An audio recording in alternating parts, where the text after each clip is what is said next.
إيه نعم إن الحمد لله وحده والصلاة على من لا نبي بعده Zambia azalo kumwa kumba makatkat na bokondina kimia zala likolo ya ntoma oyo to muso ko yakashimana ete nazali kopesa message na ngai oyo ezali comme conseil ya ko éveiller conscience spirituelle auprès ya ba homme politique na mokili ya Nzambe moto esengeli ayeba moto na katikati ya mokili azali mikolo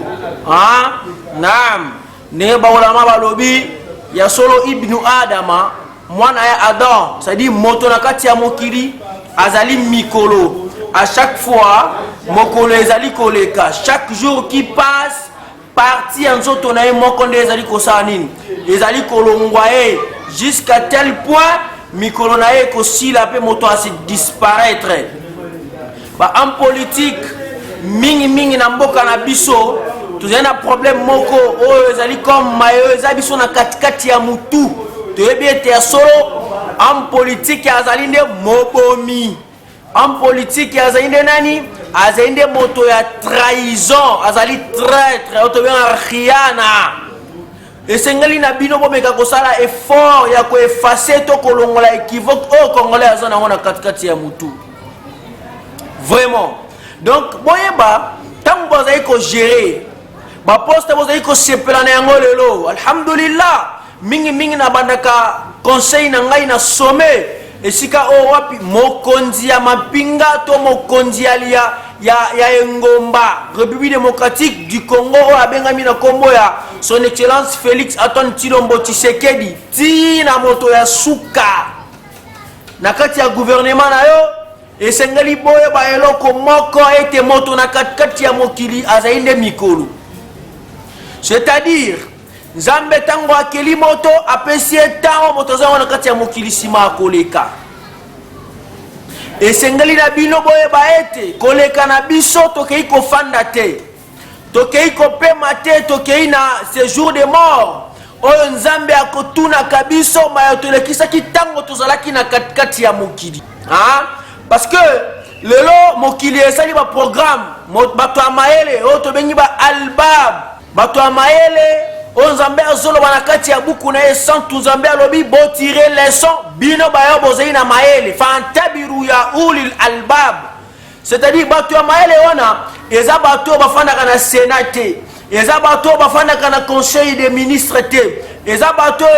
bafandaka na assemblée nationale te ni na assemblée provinciale bato ya mayele eza bato bazali na conscience spirituelle pour komona moto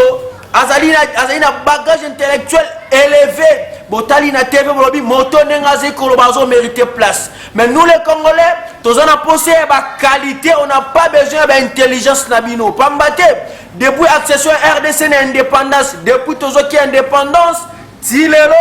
Congo ezali dirigé na bato ya maele ba docteur ba licencié ba bazana ba doctorat plus de 2 3 4 doctorats mais ils ont servi le Congo dans l'autre côté. Pambate biro bata maele bo diriger. Maintenant, on n'a pas autorisé sous na poste ya bato maele wana te. To na posa sokoza na maele yebete na mokili ya Nzambe ngana za mukufi. Ozolia ba million ya mboka. Alhamdulillah. Mais bato ozo diriger parce que Congo ce qui te lobi pour peuple congolais longwe ko diriger banane. Mbonga ngoko le ngona banane. Na sentiment d'hiver au kosala ngona banane ce qui peuple ezalité c'est-à-dire esengeli na yo bakaete tango na zai kolia na zai komela esengeli bato bapona kinga na katkat na isika oyo bazo lia te bazo mela te nini na koyo kosala pour que balia ba mela et puis yanga maklikambo ezali ya ba homme spirituel mingi babanga côté ya bino ba homme politique babanga nini ba homme politique ce qui oteye na butu ba kobete lo porte ba enlever nga enlever nga et après onyo kolinga et après na kufi et après yoze éternel non papa na mobomi na moto ba bomi nous tous nous sommes des mortels c'est que vous pouvez comprendre parce que ba poste boza ko exercer lelo il y avait des gens ba exercer qui avant bino baza na se ya mabele baza na se ya mabele c'est-à-dire quelle que soit ta beauté, ta richesse, ta capacité intellectuelle, oza mokufi okokufa bino ba en politique biso besoin diriger tokokufa ya malamu ozali totika kudwa totika ba leso ya malamu bano bozali kobota ba hériter politique ya malamu pour que Congo ekende liboso. Mais soki boza toujours na politique ya koinana ya koinciter batu na koinana ya trahison ya kobomana yeba ete bano bozobota na kati ya bandako na bino vous avez des enfants ba ko hériter politique ya makila et que Congo ekozala toujours na kati ya makila